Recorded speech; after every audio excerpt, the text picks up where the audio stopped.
Mark goes back. And crazy as a really good human being who loves football. Soccer. Yes, that is true. That is true. Yeah. See much of each other? Yeah. We don't. We got some time together around the Hall of Fame, being inducted together. But we, like he said, we do go back. We go back to, playing against each other in college. When he went to the NBA, getting a chance to work out with him when I was still in college. And then obviously he got traded to the Suns my rookie year. So played together for a period of time. And then, just always had a good relationship and really enjoyed all the times we did get together. What do you remember? Well, it was a great learning opportunity for me. He was so advanced for a young point guard like me. I think he's only a year older than me, but he's physically more mature. I think he'd been kind of the guy since he was a young teen. And so to have that mentality, that responsibility, young age, he was more advanced than I was as far as his mentality and all those things. So to watch him up close and see the competitive nature and spirit and, just all the things he brought to the table outside of points and assists and rebounds was really important to my development.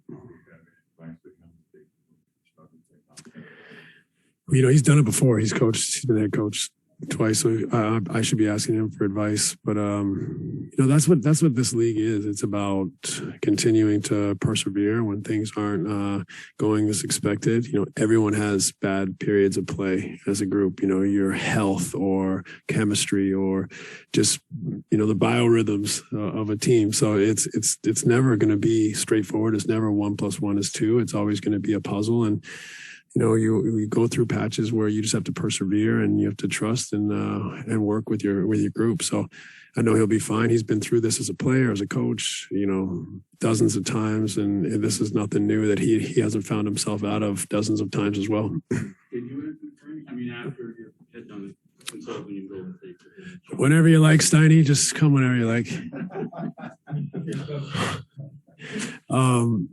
I haven't asked him. We never really talked about coaching. I think we had so many common experiences as players that whenever we talk, it's really more about the good old days in a sense and all the people we have in common and all that stuff. So, we've never had the time to really speak about coaching but it'd be fascinating to hear his experience someday. What is it about the Mavericks point guard? There's been a great history and tradition here.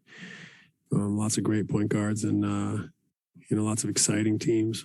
So it's I think fitting that the Mavs got a combination of Dirk and a point guard to lead this team forward.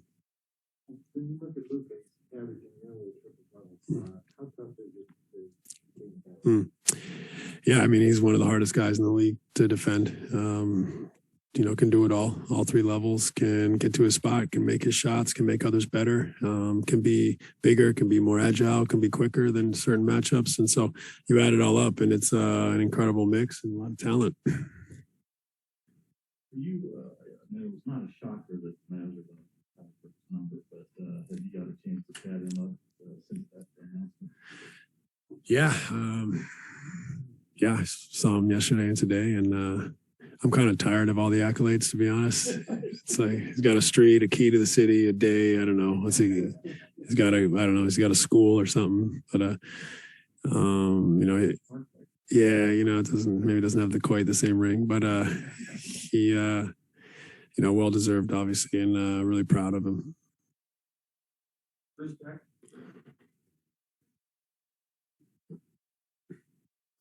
Hey, Steve, sometimes it sounds like doom and gloom with your ball club, especially after a loss, but you still have the best record in the East.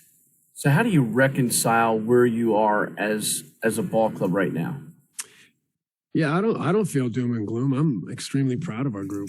We faced a lot of things already this year, and we sit, at the top of the East. So, we've had a lot of change, 10 new guys, Kyrie not being with us, some injuries and whatnot. And so for us to put it together and be able to compete proud of the way they've defended. I'm proud of the way we've been able to find solutions and win games. And, I think we're knocking on the door of elevating our play into a little bit of a higher category. And that's the process that we have to undertake this year, and we have to stay with it. And I'm optimistic. I feel positive, and I love this group. And I think that they're doing a great job. And it's really important not to feel doom and gloom, because they are improving, they are growing, they are taking this challenge on that isn't small. There's very little continuity this season from last, unfortunately, and we're facing a lot. And like I said, I'm really proud of the effort they put in and the way they've competed. Sorry. What do you need to get through that?